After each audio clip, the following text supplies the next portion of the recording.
berapa lama mungkin saya ngomong? Sekitar 7-10 menit, Prof. Baiklah, oke. Terima kasih banyak atas undangan ini. Saya betul-betul senang ikut serta dalam sebuah acara di mana kita melakukan sebuah selebrasi sumbangan Pak Amin Abdullah, baik kepada studi-studi Islam di Indonesia maupun kepada perguruan tinggi Islam di Indonesia, di antaranya juga sistem perguruan tinggi Muhammadiyah. Nah, dan saya juga mau mengucapkan terima kasih kepada Pak Haidar Nasir, Pak Amin Abdullah sendiri, tentu saja Bu Alin yang kemarin mengundang atau mengajak saya ikut serta acara ini, dan apabila beliau ada, Pak Abdul Muti, Pak Zuli Kodir, Bu Syamsiatun, dan ya banyak teman-teman yang lain. Nah, saya sebagai pembicara dari luar negeri mau mengedepankan sebuah perspektif yang ya boleh dikatakan sedikit internasional, yang berarti dalam kasus ini agak kurang, karena orang dalam negeri biasanya, apalagi orang Muslim, dia jauh lebih tahu tentang situasi Islam dan Islam, pendidikan Islam dan filsafat Islam daripada orang luar. Nah, tapi saya mau meringkaskan situasi dari sedikit jauh. Ada satu keanehan, saya berangkat dari situ. Apa yang saya maksudkan, yaitu bahwa kalau dulu studi Islam di Indonesia dianggap sedikit pinggiran, karena ada hasil penelitian dulu yang menegaskan bahwa Indonesia agak marginal dari segi pendidikan Islam, apalagi dari segi filsafat, fikih, dan segalanya. Belakangan ini, dan yang saya maksudkan dengan belakangan ini adalah selama 20-30 tahun terakhir ini, ada sebuah perubahan yang sangat fundamental, sangat besar, di mana sedangkan kalau dulu tidak hanya di kalangan barat, tapi di sebagian besar dari dunia Muslim, Indonesia dianggap agak pinggiran. Sekarang semakin banyak orang tahu, oh, enggak, tidak sama sekali. Indonesia adalah sebuah negara yang mayoritas Muslim, yang mempunyai khazanah intelektual, tradisi organisasi massa Muslim yang terus terang saja di antara yang paling bagus di seluruh dunia. Apalagi kalau pendidikan Islam, yang kemarin itu 2 tahun yang lalu saya dikutip dan saya masih membela pernyataan ini. Saya dikutip di dalam sebuah koran, majalah, di mana saya menegaskan bahwa menurut saya perguruan tinggi Muhammadiyah dan tentu juga UIN, tapi saya tegaskan dalam situasi itu Muhammadiyah termasuk perguruan tinggi Muslim yang di antara yang paling baik di dunia. Nah, kebetulan saja saya tidak menyatakan itu atas dasar studi-studi Indonesia saja, tapi dari perjalanan di beberapa negara Muslim selama 15 tahun terakhir ini.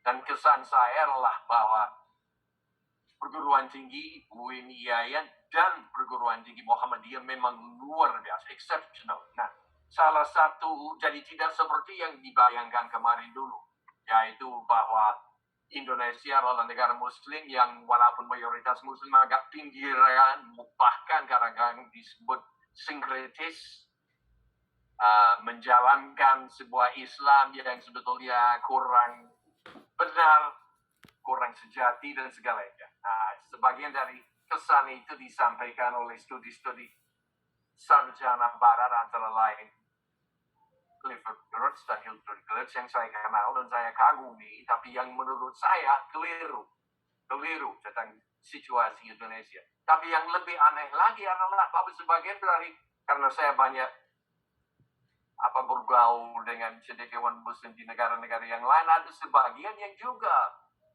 20 tahun yang lalu menganggap bahwa Indonesia agak pinggiran, ya tidak penting, tidak ada vitalisasi pendidikan, ilmu, dan sekali lagi ilmu Islam.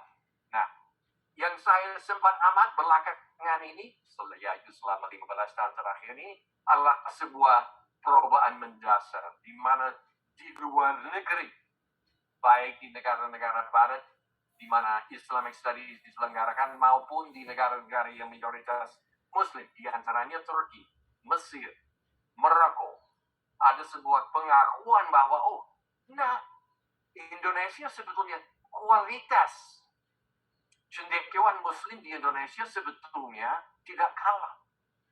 Bahkan dengan negara-negara mayoritas Muslim yang lain, bahkan ada semacam revitalisasi yang luar biasa. Nah, kembali sekarang kepada Pak Amin Abdullah. Karena menurut saya, Pak Amin Abdullah yang saya kenal, yung saya Pak Amin menawi mboten keliru selama lebih dari 25 tahun kurang lebih kan. Kita saling kenal. Tapi Pak Amin Abdullah termasuk salah seorang yang memberikan sumbangan yang sangat signifikan kepada revitalisasi pendidikan perguruan tinggi Islam di Indonesia, dan terutama dari satu segi yang juga dibahas oleh pemikir seperti Tariq Ramadan yang di Inggris yang kadang-kadang dikritik. Menurut saya buku dia Radical Reform termasuk buku yang paling menarik dari segi apa? Dari segi maqasid, dari segi revitalisasi pendidikan Islam, dan dari segi penghargaan dia. Nah, kebetulan saja saya sempat ketemu beberapa kali sama beliau. Dan yang menarik buat saya adalah pada awal dia tidak banyak tahu tentang Indonesia. Tapi belakangan ini dia banyak tahu. Dan dia mengakui bahwa ada perkembangan yang luar biasa. Nah, di antara sumbangan yang diberikan, orang yang memberikan sumbangan kepada yang saya gambarkan malam ini atau pagi ini sebagai revitalisasi pendidikan Islam di perguruan tinggi adalah Pak Amin Abdullah. Sumbangan Pak Amin macam-macam sebetulnya. Saya sempat saya baru mulai belajar perguruan tinggi Islam selama 20 tahun terakhir ini. Saya Indonesia selama lebih dari 40 tahun. Tapi pada awal di Pasuruan, di Malang, dan di pedesaan. Baru 20 tahun yang lalu saya dijadikan orang kota, bergabung dengan orang UIN, Sunan Kalijogo, dan Hindia-Falah. Dan baru pada titik itu saya melihat bahwa ada angin baru.